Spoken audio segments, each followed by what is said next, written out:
Welcome to Zee Telugu news market watch. Sir నేను జనరల్గా చెల్లమల్ల గారు వస్తున్నారు రేవంత్ అనగానే నాకు మెసేజ్ చేశారు ఫ్రెండ్. ఓకే, కొత్తగా నేను ఎంటర్ అవుతున్నాను, నాకు స్టాక్ మార్కెట్ దేని మీద అవగాహన లేదు, 2025 ఒక రెవల్యూషన్ తీసుకోవాలనుకుంటున్నాను, నేను ఇన్వెస్ట్మెంట్ సైడ్ రావాలంటే ఏం చేయాలి, నా స్ట్రాటజీ ఎలా ఉండాలని నేను ఒక గోల్ పెట్టుకొని దాన్ని ముందుకు తీసుకెళ్లాలనుకుంటున్నాను. ఓకే, ఏం చేయాలి, నేను ఎలా సెట్ అవ్వాలనేది ఒక క్వశ్చన్. ఆయన అడిగిన ప్రశ్న కరెక్ట్గా ఉంది. చాలా మంది ఏం అడుగుతారంటే నేను ఇంత రిటర్న్ సంపాదించాలి, ఇంత డబ్బులు కావాలి, ఏం చేయాలని అడుగుతారు. అది చాలా wrong question. Okay, so basic investment అన్నదానికి ప్రతిదానికి ఒక గోల్ ఉండాలి, ఏ పర్పస్తో చేస్తున్నాం అనేది. ఇప్పుడు మీ ఫ్రెండ్ గోల్ ఒక 5 సంవత్సరాలు అనుకోండి, దానికి ఎక్స్పెక్ట్ చేసే రిటర్న్స్ ఒక తీరుగా ఉంటాయి. 10 years 15 years అంటే దానికి ఒకరి తీరుగా ఉంటాయి.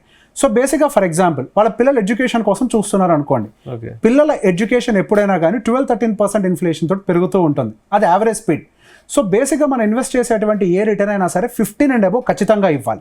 మరి ఇక్కడ 12-13 కదా మనకి ఇన్ఫ్లేషన్, మరి ఎక్స్ట్రా ఎందుకు అని అంటే మనం 15% రిటర్న్ జనరేట్ చేస్తే అందులో ట్యాక్సెస్ ఉంటాయి. 12.5% మనం సంపాదించిన దాంట్లో ట్యాక్సెస్ రూపంలో పే చేయాలి.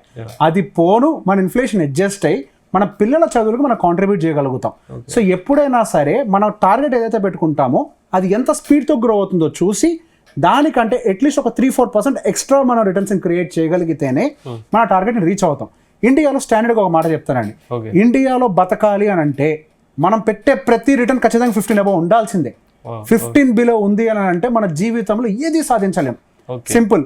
ఎందుకు?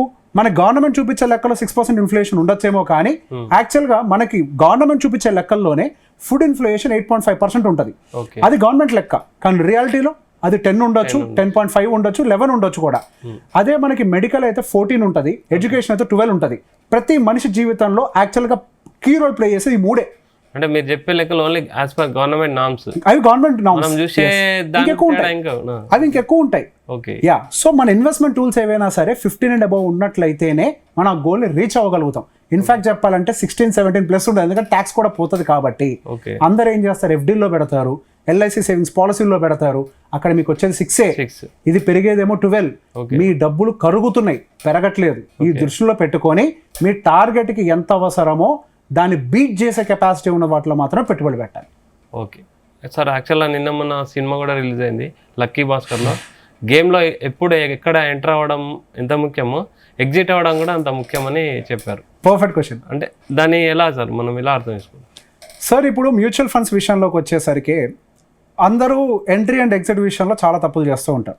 ఎంట్రీ ఎప్పుడు తీసుకుంటారు అని అంటే మార్కెట్ అంటే ఈ విషయం చాలా మంది అడిగారు సార్ నన్ను, మీతో డిస్కషన్. అంటే మ్యూచువల్ ఫండ్ పెట్టాము, మాకు ఒక 12-13 రీచ్ అయిపోయింది, మేము అనుకున్నది రీచ్ అయిపోయింది, ఉంచాలా తీయాలా అనేది చాలా వాళ్ళకు ఒక డౌట్. యా, ఇప్పుడు ఫర్ ఎగ్జాంపుల్ వాళ్ళ టార్గెట్ ఇంకో నెక్స్ట్ 1 yearలో ఉందండి, టార్గెట్ రీచ్ అయిపోయింది, ఎందుకు ఉంచాలి అందులో? దాని నుంచి బయటకు వచ్చేసేసి FDలో పెట్టుకోండి. టార్గెట్ ఆల్రెడీ రీచ్ అయిపోయింది కదా, అంతకు మించి అవసరం లేదు. ఇఫ్ బై ఎనీ ఛాన్స్, మీరు అన్నారు ఎప్పుడు ఎగ్జిట్ అవ్వాలనేది ఇంపార్టెంట్ అనేది. మీరు టార్గెట్ రీచ్ అయిన తర్వాత కూడా ఎగ్జిట్ అవ్వకపోతే ఆ తర్వాత మార్కెట్ పడితే మీ టార్గెట్ అమౌంట్ తగ్గిపోతుంది కదా. So right exit is also always important and right entry. So బేసిక్గా మార్కెట్లో మ్యూచువల్ ఫండ్ అని అంటే జస్ట్ లైక్ దట్ అని అంటారు. నాకు ఆ మాట అంటే కోపం వస్తుంది. Mutual funds are not just like that. Mutual funds are direct product from the stock market. అందులో పెట్టుబడులు పెట్టేయని కూడా స్టాక్స్లోనే. How can it be just like that? అట్లా కుదరదు. మీరు right entry is very important. ఏ ఫండ్లో పెడుతున్నాం, ఎందుకు పెడుతున్నాం, ఎన్ని సంవత్సరాల కోసం పెడుతున్నాం, whether it is a right time or not. అది ఎక్స్పెన్సివ్ వాల్యుయేషన్లో ఉన్నప్పుడు పెట్టారనుకోండి, మార్కెట్ కింద పడిపోతుంది, మీకు రిటర్న్స్ కొన్ని సంవత్సరాల వరకు రావు, మీ టార్గెట్ని రీచ్ కాలేరు. మీరు రాంగ్ టైంలో ఎంటర్ అయ్యి మీరు మార్కెట్ని నిందిస్తారు, మార్కెట్స్ రిటర్న్ ఇవ్వవు అని చెప్పి. బేసిక్గా ఇక్కడ జరిగిందంటే రాంగ్ టైం. ఒకవేళ మీకు తెలియకపోతే దానికోసం అడ్వైజర్లు ఉన్నారు, ఎంఫీ మ్యూచువల్ ఫండ్ డిస్ట్రిబ్యూటర్స్ ఉన్నారు, రిజిస్టర్డ్ ఇన్వెస్ట్మెంట్ అడ్వైజర్స్ ఉన్నారు. మీరు యూట్యూబ్లో చెప్పే నాలెడ్జ్ తోటి ఇన్వెస్ట్మెంట్ చేస్తుంటే కుదరదు. యూట్యూబ్ వేరు, రియాలిటీ వేరు. Practical knowledge is very important in investments. So మీకు ఏదైనా డౌట్ ఉంటే go to your consultant, take an advice and then invest. Okay sir, ఇంకోటి సార్, అంటే ఒక జర్నీలో ఇంతకుముందు మీరు మాట్లాడుతూ చెప్పారు ఆర్కిటెక్చర్ నేను రియల్గా, కానీ mutual fund side stock market side వచ్చానని చెప్పారు. ఒక పర్సన్ కంప్లీట్ అవాయిడ్ చేసి ఇందులోకి రావచ్చా? మీరు ఫేస్ చేసిన మీ జర్నీలో ప్రాబ్లమ్స్ ఏంటి, ఏం చెప్తారు వ్యూవర్స్కి మీరు? చాలా కష్టాలు పడ్డాను సార్, అంత ఈజీ ఏం కాదు. అండ్ నెంబర్ 1 ఈ విషయం ఏంటంటే నేను ఆర్కిటెక్చర్లో ఫెయిల్ అయ్యి ఇక్కడికి రాలే. ఆర్కిటెక్చర్లో చాలా సక్సెస్ఫుల్ అయ్యి ఇక్కడికి వచ్చాను. నేను 29 సంవత్సరాలకు ఒక సొంత ఇల్లు కట్టుకొని ఆ తర్వాత ఫ్యామిలీ అంతా ఓకే సేఫ్ అనుకున్న తర్వాత I came into the stock market. So బేసిక్గా ఇక్కడికి వచ్చే ముందు I decided that life is here, ఇంకా నేను ఇక్కడే ఉండాలి, ఒకసారి ముట్టుకున్నాను ఇంకా బయటికి పోవడానికి లేదు. ఓకే ఇక నా అదృష్టం ఏంటి అని అంటే మై ఫ్యామిలీ సపోర్టెడ్. ఓకే సహజంగా ట్రేడింగ్లోకి వస్తానంటే కుటుంబాలు సపోర్ట్ చేయవు. That was the biggest disadvantage. So trading అనేది నేను ఎంటర్ అయ్యే ముందే డిసైడ్ అయ్యాను, it should be a full time business. దాన్ని పార్ట్ టైం లాగా హ్యాండిల్ చేస్తే మార్కెట్లో గెలవడం కష్టం. ఈ ప్రపంచాన్ని శాసించేదే స్టాక్ మార్కెట్. ప్రతి ఒక్కళ్ళు ఒక పొలిటీషియన్కి భయపడతారు, డబ్బుకి భయపడతారు, బిజినెస్ మ్యాన్కి భయపడతారు, రకరకాల వాళ్ళకి భయపడతారు, కానీ వీళ్ళందరూ భయపడేది మాత్రం స్టాక్ మార్కెట్కి.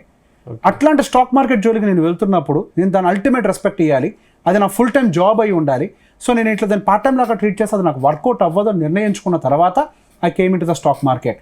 అండ్ ఈ ప్రాక్టీస్ చేసే టైంలో అది నన్ను ఎమోషనల్గా చాలా డ్యామేజ్ చేసింది.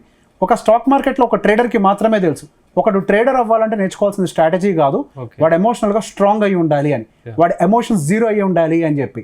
ఒక స్టాక్ మార్కెట్ ఎంతలాగా తీసుకెళ్తుంది అని అంటే ఒక మనిషి ఎక్స్ట్రీమ్ ఎంత బాధపడగలుగుతాడో అంత బాధకి తీసుకెళ్తుంది, అంత గ్రీడ్ని చూపిస్తుంది, అంత డిప్రెషన్కి తీసుకెళ్తుంది. అన్నిటికీ తీసుకెళ్ళిన తర్వాత ఆ మనిషికి జీరో అయిపోతుంది, అప్పుడు వాడు ఒక ట్రేడర్గా మారుతారు. ఎమోషనల్ అంటే చాలా మంది సూసైడ్ చేసుకున్న అవి కూడా ఉన్నాయి. చాలా మంది ఉన్నారండి అప్పులు చేసి సూసైడ్ చేసుకున్న వాళ్ళు. అండ్ మీరు అది వరకే చూసారు, ట్రేడింగ్ చేస్తూ గుండెపోటు చచ్చిపోయిన వాళ్ళు బోల్డ్ మంది. ఇవన్నీ తెలియదు, ఎంత ఎమోషన్ ట్రిగ్గర్ చేస్తుంది, ఎంత హెల్త్ని పాడు చేస్తుంది, నో వన్ నోస్. అంటే దీన్ని ఓవర్కమ్ చేయాలంటే ఎలా సార్? సార్ నాకైతే మెడిటేషన్ సార్, ఖచ్చితంగా మెడిటేషన్ చేసేవాడిని. Meditation helped me to come out of all depressions, emotions and all. ప్రతి ఒక్క ట్రేడర్ కి ఖచ్చితంగా మెడిటేషన్ అనేది ఖచ్చితంగా అవసరం. అండ్ ఫ్యామిలీ సపోర్ట్ లేకుండా ఏ వ్యక్తి కూడా ట్రేడర్ కాలేరు. ఇది నా ఛాలెంజ్. అది పెళ్ళయ్యాక వచ్చాను నేను ట్రేడింగ్ లోకి. It's a very biggest risk that I have done. Market rewarded me. Sir ఫైనల్గా 20 daysలో 2025 ఎంటర్ అయిపోతున్నాం, 2024 ఎండ్ అయిపోతుంది. ఫైనాన్షియల్గా ఫ్రీడమ్ అవ్వాలనుకున్న వాళ్ళకు, ఫైనాన్షియల్గా సెట్ అవ్వాలనుకున్న వాళ్ళకు ఏం చెప్తారు మీరు? ఫస్ట్ ప్లాన్ చేసుకోవాలండి. Okay sir, simple. మీరు ఒక ఆఫీస్లో వర్క్ చేస్తున్నారు, మీ ఆర్గనైజేషన్ స్మూత్గా రన్ అవుతుంది అంటే దానికి కారణం ఒక ప్లానింగ్. ప్రతి ఒక్క వ్యక్తి ఒక ఉద్యోగం చేస్తున్నారు, వాళ్ళు ఉద్యోగాల్లో చేస్తున్నప్పుడు కరెక్ట్గా టైంకి జీతాలు రావడానికి కారణం ఒక ప్లానింగ్. ప్రతి దానికి ప్లానింగ్ అనేది మొదటిది. మనమేమనుకుంటామనంటే నాకు అన్నీ తెలుసు అని. మీకేం తెలుసు అని అంటే మీరు చూసినంత వరకే తెలుసు. ఇక్కడ బిగ్గెస్ట్ రిస్క్ ఏంటంటే లైఫ్లో మనకు తెల్లారి లెగిస్తే ఏం జరుగుతుందో కూడా తెలియదు. సో తెల్లారి లెగిస్తే అసలు ఫస్ట్ మనం తెల్లారి నిద్ర లెగుస్తామో లేదో తెలియదు. మనం తెల్లారి నిద్ర లేవకపోతే నా కుటుంబం పరిస్థితి ఏంటి అని ఒక ఆలోచన తెచ్చుకున్నారనుకోండి, ఫస్ట్ టర్మ్ ఇన్సూరెన్స్ తీసుకుంటారు. మీరు తెల్లారి లేచి నేను రోడ్డు మీద వెళ్తే ఏదైనా యాక్సిడెంట్ జరిగి హాస్పిటలైజ్ అయితే నేను ఆస్తులు అమ్ముకోవాల్సి వస్తుందన్న భయం మీకు ఉందనుకోండి, హెల్త్ ఇన్సూరెన్స్ తీసుకుంటారు. నేను సరిగ్గా ప్లాన్ చేసుకోకుండా డబ్బుల్ని డైవర్ట్ చేయకపోతే, డబ్బుల్ని ఆర్గనైజ్ చేయకపోతే నా పిల్లల భవిష్యత్ అంధకారంలోకి వెళ్తుంది అనే భయం ఉందనుకోండి, ఫైనాన్షియల్ ప్లానింగ్ చేయించుకుంటారు. ఇవన్నీ ఎప్పుడైతే ఉంటాయో ఫైనాన్షియల్ ఫ్రీడమ్ ఆటోమేటిక్గా వచ్చేస్తుంది. బేసిక్గా ఫైనాన్షియల్ ఫ్రీడమ్ ఎందుకు కావాలి అని అంటే మనం ప్రశాంతంగా బతకడం కోసం. ప్రశాంతత ఎప్పుడు దొరుకుతుంది అని అంటే మనకు క్లారిటీ ఉన్నప్పుడు. ఎవరికైతే క్లారిటీ ఉండదో వాళ్ళు కన్ఫ్యూజన్లో ఉంటారు. ఎవరైతే కన్ఫ్యూజన్లో ఉంటారో వాళ్ళకి బీపీలు, షుగర్లు వస్తే వాళ్ళ ఆరోగ్యాలు పాడైపోతాయి. ఓకే, ఫైనాన్స్ అనేది జస్ట్ ఏదో డబ్బులు సంపాదన కాదు, ఆ ఫైనాన్షియల్ స్టెబిలిటీ మీ ఆయుష్ని పెంచుద్ది. ఓకే, సో ప్రాపర్గా ప్లాన్ చేయించుకోండి, ముందు ప్లాన్ చేయించుకొని ముందరికి వెళ్ళండి. Okay, thank you very much sir. Thank you అండి. ఇది రేవంత్ గారు ఏం చెప్తున్నారంటే స్టాక్ మార్కెట్లో ఎంటర్ అవ్వడానికి ఒక స్టడీ, కన్సిస్టెన్సీ కంపల్సరీ ఉండాలంటున్నారు. మ్యూచువల్ ఫండ్స్ అయినా సరే దాన్ని సింపుల్గా తీసుకొని ఎంటర్ అవ్వకండి, బాగా స్టడీ చేయండి, ఒక సర్టిఫైడ్ ప్లానర్స్తోని ఒక సలహాలు తీసుకోండి, దాని త్రూ ఇన్వెస్ట్మెంట్ చేయండి, మీరు మీ ఫ్యామిలీ సంతోషంగా ఉంటారని చెప్తున్నారు. Keep watching Zee Telugu news.